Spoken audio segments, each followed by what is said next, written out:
Praise the lord. ప్రభువైన యేసుక్రీస్తు నామ పేరట మీ అందరికీ నా వందనాలండి. ఈరోజు బైబిల్ స్టడీలో మనం నేర్చుకోబోతున్న అధ్యాయము కీర్తనలు 120 అధ్యాయము మనము చదువుకుందాం. ఎందుకంటే ఈ వాక్యము ద్వారా దేవుడు మనతో ఏమి మాట్లాడబోతూ ఉన్నాడో వినుట వలన విశ్వాసము కలుగును. కాబట్టి మనం రోజుకొక అధ్యాయము చదువుకుంటూ ఉన్నాం. నా శ్రమలో నేను యెహోవాకు మొర్రపెట్టి తిని ఆయన నాకు ఉత్తరం ఇచ్చెను. యెహోవా అబద్ధమాడు పెదవుల నుండి మోసకరమైన నాలుక నుండి నా ప్రాణమును విడిపించుము. మోసకరమైన నాలుక ఆయన నీకేమి చేయును?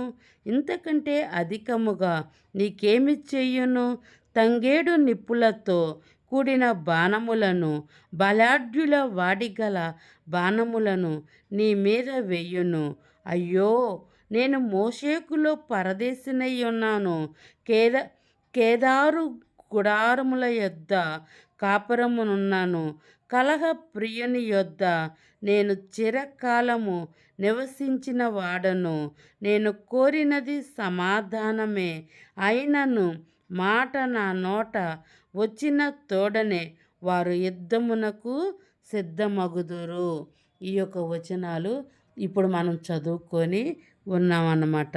ఎందుకంటే శ్రమలో నేను యెహోవాకు మొర్ర పెట్టి తిని ఆయన నాకు ఉత్తరం ఇస్తాను అని ఇక్కడ వచనం మనం చూస్తూ ఉన్నాం.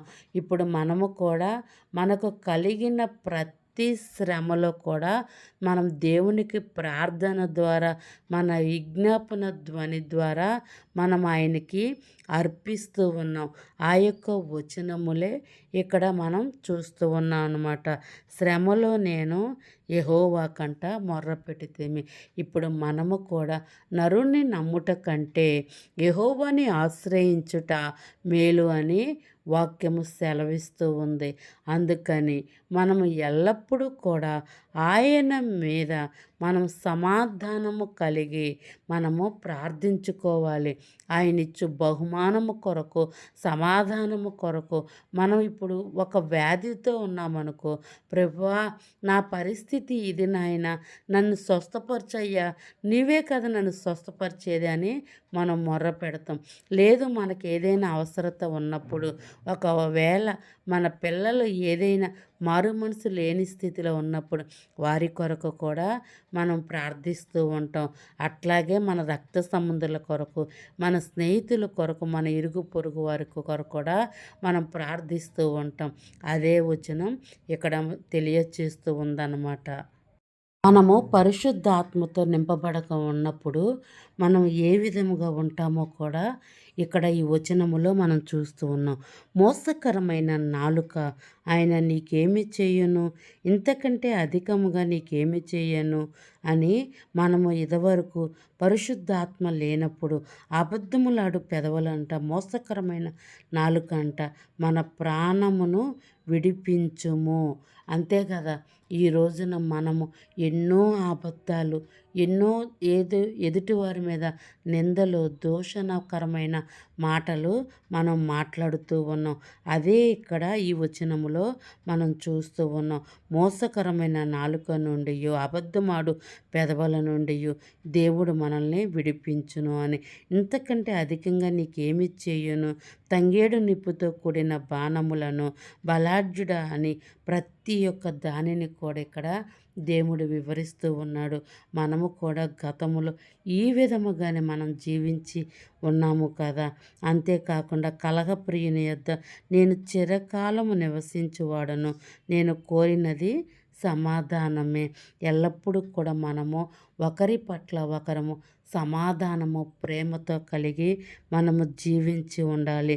ఆయనను మాట మన నోట వచ్చిన తోడునే మన యుద్ధమునకు కూడా సిద్ధమవుతారంట. ఎందుకంటే మనకు మన యొక్క శత్రువులు ఎవరో కాదు, కానీ మనం మనుషుల వైపు మనం ఎన్నడూ కూడా చూడకూడదు. మనము పోరాడుతుంది ఈ దురాత్మ సమూహముతో అని దేవుడు వాక్యము సెలవిస్తూ ఉంది.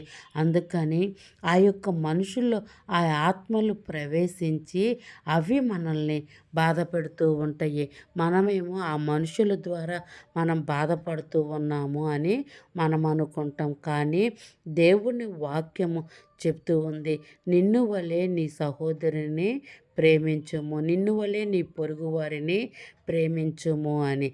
అది దేవుని మాట. అదే దుష్టుడు మాట అయితే వాడు ఏం చేస్తాడు? ఎంత మట్టికి మనకు ఒకరికొకరికి సమాధానము లేకుండా, ప్రేమ లేకుండా, ఈర్ష్యతో, ద్వేషముతో, అసూయతో మన యొక్క హృదయాలు వాడు నింపుతూ ఉంటాడనమాట. అందుకని మనం వాటన్నిటి నుంచి, అబద్ధపు పెదవుల నుంచి, మోసకరమైన నాలుక నుంచి, కపటమైన వేషధారణైన ప్రతి ఒక్క చేదైన వేరు కూడా మనం దేవుని సన్నిధిలో మనం ఒప్పుకొని వాటిని విడిచిపెట్టాలన్నమాట. ఎందుకంటే దేవుని వాక్యం సెలవిస్తుంది, అతిక్రమములు దాచిపెట్టువాడు వర్ధిల్లడు గాని వాటిని ఒప్పుకొని విడిచిపెట్టినవాడు ఆయన కనికరము పొందునంట. అందుకని అర్థమైందా పిల్లలు? మనము కూడా ఎప్పుడు కూడా ఎదుటి వారితో యథార్థంగా మాత్రమే మనము మాట్లాడాలి.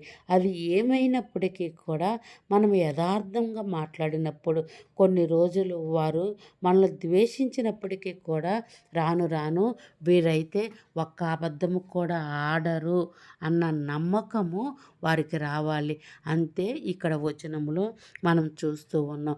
దేవుడైతే ప్రేమించు అని చెప్తూ ఉన్నాడు. దుష్టుడైతే ద్వేషించు అని చెప్తూ ఉన్నాడు. నువ్వు ఏ రకంగా నీ క్రియలు ఉన్నాయో నిన్ను నువ్వే పరీక్షించుకో. దేవుణ్ణి మోసం చేయటం కాదు కానీ నిన్ను నువ్వే మోసపరుచుకుంటున్నావు. ఈ యొక్క వచనాలు ఎంత గూఢమైన భావము ఉన్నాయో మీరు కూడా బైబిల్ చదువుకుంటున్నప్పుడు, వింటూ ఉన్నప్పుడు, ఆ యొక్క మాటలు వింటూ ఉన్నప్పుడు దేవుణ్ణి అయితే ఒక ప్రత్యక్షత కొరకు మీరు అడగండి. మీరు అడిగినప్పుడు దేవుడు తప్పకుండా మనకైతే సహాయం చేసే దేవుడై ఉన్నాడనమాట.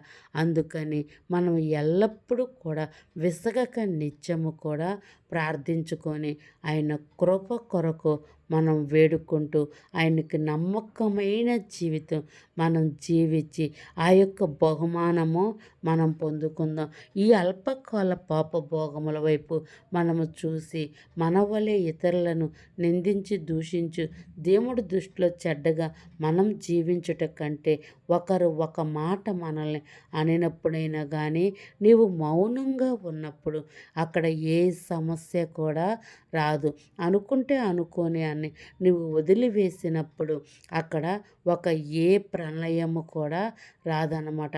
అర్థమైందా పిల్లలు? మీరు కూడా మీ స్నేహితులను, మీ యొక్క బంధువులను ప్రతి ఒక్కరిని మీరు ప్రేమించండి. అది దేవుని ప్రేమతో మీరు ప్రేమించుదురుగాక. God bless you.